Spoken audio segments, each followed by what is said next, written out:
Assalamualaikum warahmatullahi wabarakatuh. Baik, Bapak dan Ibu sekalian, ini selanjutnya adalah slide tentang fadilah ibadah umroh itu sendiri. Kenapa ini perlu saya jelaskan fadilah ibadah umroh sendiri? Biar nanti kita semuanya paham bahwa kenapa ya banyak sekali orang yang ingin melaksanakan ibadah umroh. Bahkan ada sebagian ya, terutama mereka-mereka yang secara finansial tidak ada masalah, mereka melaksanakan ibadah umroh, ya kan, ada yang setahun sekali, ya kan, setahun 2 kali, setiap 6 bulan sekali, setiap 3 bulan sekali, bahkan ada yang setiap sebulan sekali melaksanakan ibadah umroh. Kenapa mereka bisa melaksanakan seperti itu berulang-berulang, ya kan, melaksanakan ibadah umroh? Karena ya mereka sangat paham sekali fadilah daripada ibadah umroh itu sendiri. Nah, di sini saya akan mencoba men-share ya semacam berbagi ya tentang fadilah ibadah umroh sendiri. Nah, sebenarnya fadilah ibadah umroh ini sendiri banyak sekali ya, maka ada belasan bahkan ada puluhan ya. Tapi saya mengambil inti ya dari daripada fadilah ibadah umroh itu sendiri. Nah, kenapa? Yang kedua, kenapa saya perlu menjelaskan seperti ini dan apa hubungannya dengan bisnis kita? Ya, insya Allah nanti ada korelasinya, ada hubungannya dengan bisnis kita, antara fadilah ibadah umroh dengan apa yang akan kita jalankan atau nanti bisnis yang akan kita jalankan di dalam melayani tamu Allah Subhanahu wa taala.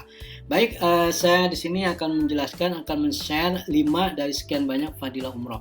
Yang pertama, meraih ampunan Allah Subhanahu wa taala, ya kan? Mereka yang ingin melaksanakan ibadah umroh, itu kan salah satu tujuan dari mereka, karena mereka paham bahwa dengan melaksanakan ibadah umroh akan mampu menghapuskan dosa-dosa mereka selama ini, terutama dosa-dosa kecil ya. Tuh. Nah, ini sesuai dengan sabda Rasulullah SAW, antara umroh yang satu dengan yang lainnya itu akan menghapus dosa di antara keduanya. Dan haji yang mabrur tidak ada balasan lainnya kecuali surganya Allah Subhanahu wa taala. Hadis riwayat Bukhari dan Muslim.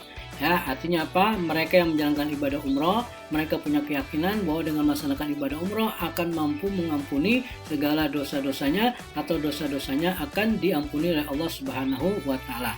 Kemudian yang kedua, mendapat rahmat Allah Subhanahu wa taala. Nah, ini terutama bagi mereka yang melaksanakan ibadah umroh di Baitullah, Ka'bah, Makkah Al-Mukarramah. Tuh. Nah, di mana mereka yang melaksanakan ibadah di Baitullah, di Masjidil Haram ya, Makkah Al-Mukarramah, mereka akan mendapatkan 120 rahmat. Apa itu? Yang pertama 60 rahmat untuk orang yang bertawaf, kemudian yang kedua 40 rahmat untuk yang melaksanakan sholat, dan yang ketiga 20 rahmat untuk mereka yang memandang Baitullah. Artinya apa? Memandang Baitullah saja Allah memberikan 20 rahmat, apalagi dengan ya mereka sambil melaksanakan sholat, apalagi ya kan setelah itu sebelumnya melaksanakan tawaf. 60, 40, 20 ini kekuatan rahmat luar biasa. Yang jadi pertanyaan, apa itu rahmat? Kan rahmat itu adalah kasih sayang Allah Subhanahu wa taala. Ya, konon ya kan menurut riwayat yang sahih bahwasanya Rasulullah SAW dijamin masuk surga. Rasulullah bersama beberapa sahabat dijamin masuk surga itu karena rahmat Allah Subhanahu wa taala. Ya, tuh. Itu fadilah yang kedua, ya kan, keutamaan yang kedua daripada ibadah umroh. Ya, kenapa? Alasan kenapa banyak orang yang ingin melaksanakan ibadah umroh. Kemudian yang ketiga, meraih, ya kan, mereka yang melaksanakan ibadah umroh ya mereka akan meraih pahala yang luar biasa besarnya. Ya, pahalanya apa saja? Di antaranya ibadah di Masjid Nabawi, ya entah itu sholat, baca Quran dan sebagainya, itu pahalanya 100.000 kali lipat daripada melaksanakan ibadah atau sholat di masjid lain ya di Indonesia atau negara lain selain Masjidil Haram dan Masjidil Aqsa. Nah, sementara ibadah di Masjidil Haram, Mekah, Mukarramah, Al-Mukarramah itu pahalanya 100.000 kali, ya 100.000 kali lipat daripada pahala di masjid lain. Ya, di masjid-masjid di Indonesia atau negara lain ya, terkecuali di Masjid Nabawi tadi pahalanya 100.000 pahalanya, kemudian di Masjid Aqsa itu 50 kali lipat pahalanya dibanding sholat di masjid biasa. Ini yang luar biasa. Bayangkan, satu kali sholat kita akan mendapatkan 100.000 kali lipat pahalanya dibanding sholat di masjid-masjid lainnya ya. Tuh. Ini kalau boleh saya gambarkan ya, sholat satu hari ya, saya kasih semacam ilustrasi ya, sholat satu hari di Masjidil Haram itu sama dengan 100.000 hari ya. Sekali lagi, sholat satu hari di Masjidil Haram sama dengan sholat 100.000 hari di masjid lain ya. Itu berarti kalau kita bagi dengan jumlah hari 100.000 hari dibagi 365 hari sama dengan 273 tahun. Nah, bagaimana itu baru satu hari atau satu kali? Bagaimana kalau sholatnya sampai ibadahnya 3 kali, 4 kali, 5 kali? Kalau 3 kali, contohnya ya 3 kali, ya 3 hari di Masjidil Haram, pahalanya satu hari 100.000 dikali 3, ya kan dikali 273 tahun, berarti selama 819 tahun kita baru bisa menyamai pahala ibadah selama 3 kali tersebut di Masjidil Haram.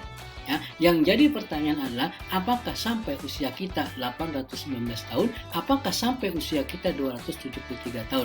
Bayangkan satu kali sholat aja baru bisa ditebus dengan ibadah yang kan di masjid lain ya, itu selama 273 tahun. Ini yang luar biasa dahsyatnya. Kenapa?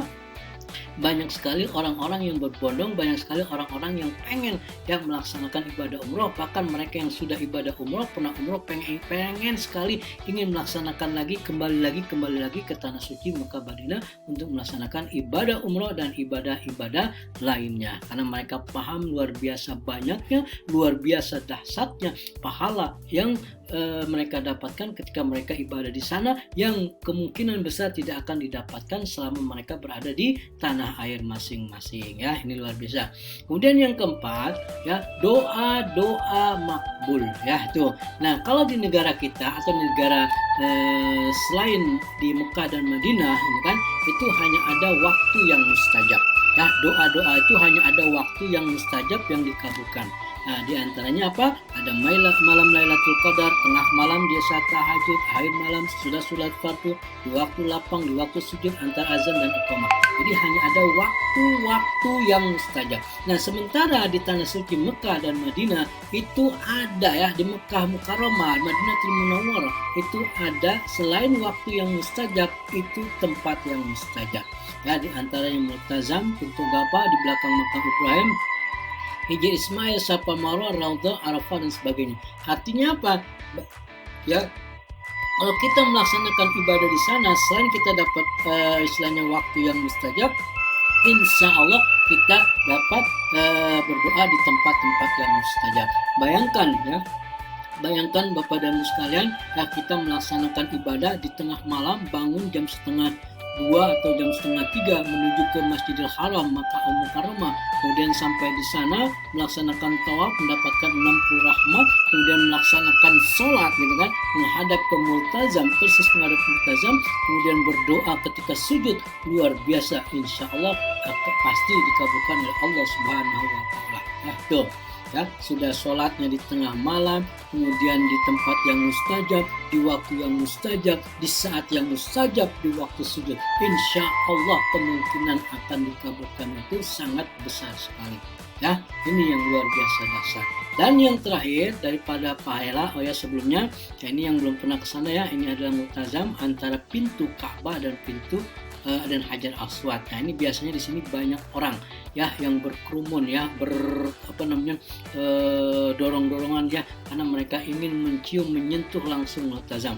Dan ini sebelah kanan saya, itu gambar sebelah kanan ada Raudhah ya, insya Allah salah satu tempat yang mustajab juga antara mimbar Rasulullah dan antara rumah Rasulullah, yaitu ada sebuah tempat yang namanya Raudhah, di mana kalau kita berdoa insya Allah ya, jadi di Madinah itu sholatlah di waktu yang mustajab, kemudian di Raudhah insya Allah ya kan doanya akan peluangnya sangat besar untuk dikabulkan oleh Allah Subhanahu wa Ta'ala.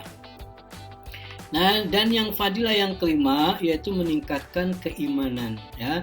Insya Allah mereka yang sudah pergi haji atau umrah akan mendapatkan pengalaman spiritual yang mampu meningkatkan keimanan dan biasanya merasakan kerinduan ingin berangkat umrah ya.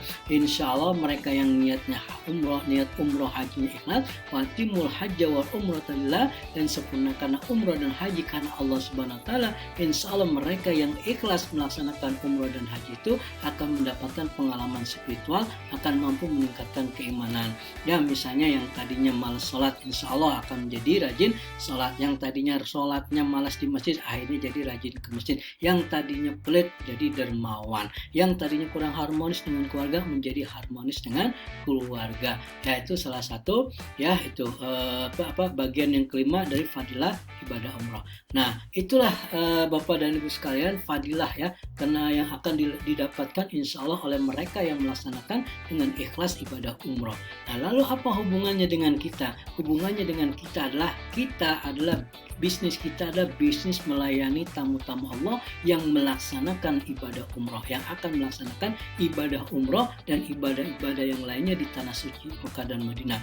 Nah, ketika mereka mendapatkan fadilah yang saya tadi sebutkan di atas gitu kan, mereka akan mendapatkan pahala sholat berjamaah, sholat di Masjidil Haram, Masjid Madinah, mereka yang mendapatkan fadilah rahmat 120 rahmat, mereka mendapatkan ampunan dosa, mereka bisa meningkatkan keimanan mereka. Jamaah kita yang melaksanakan akan mendapatkan pahala fadilah seperti itu. Insya Allah kita pun sebagai mitra, sebagai agen yang mengurusin jamaah, yang membantu jamaah, yang melayani jamaah, yang membimbing jamaah, insya Allah walaupun kita tidak berangkat langsung ke tanah suci Mekah Madinah, walaupun kita tidak melaksanakan ibadah ya, insya Allah kita pun akan mendapatkan pahala yang sama, kita pun akan mendapatkan pahala yang sama seperti yang didapatkan oleh jamaah-jamaah kita. Ini yang luar biasa dahsyat, yang saya yakin ya, saya sementara ini belum pernah menemukan bisnis yang sedahsyat ini dibanding bisnis-bisnis yang lain, termasuk bisnis-bisnis yang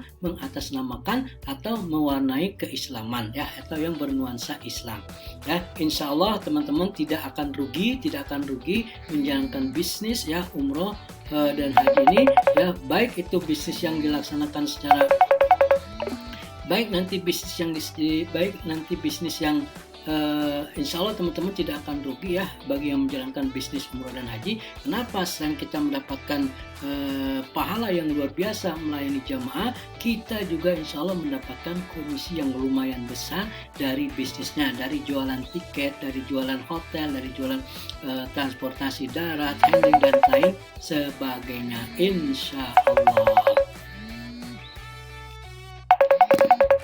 Baik teman-teman sekalian, itu adalah fadilah yang insya Allah akan didapatkan oleh para calon jamaah kita, dan insya Allah kita pun akan mendapatkan pahala yang sama, fadilah yang sama. Artinya jamaah mendapatkan, insya Allah kita juga akan mendapatkan ya. Yakin ya menjalankan bisnis umroh haji ya, jangan takut, jangan ragu, karena kita akan mendapatkan dua keuntungan besar, keuntungan duniawi, mendapatkan komisi ya, profit yang besar. Insya Allah nanti akan saya jelaskan di slide marketing plan, dan mendapatkan pahala yang luar biasa dari melayani jamaah ini.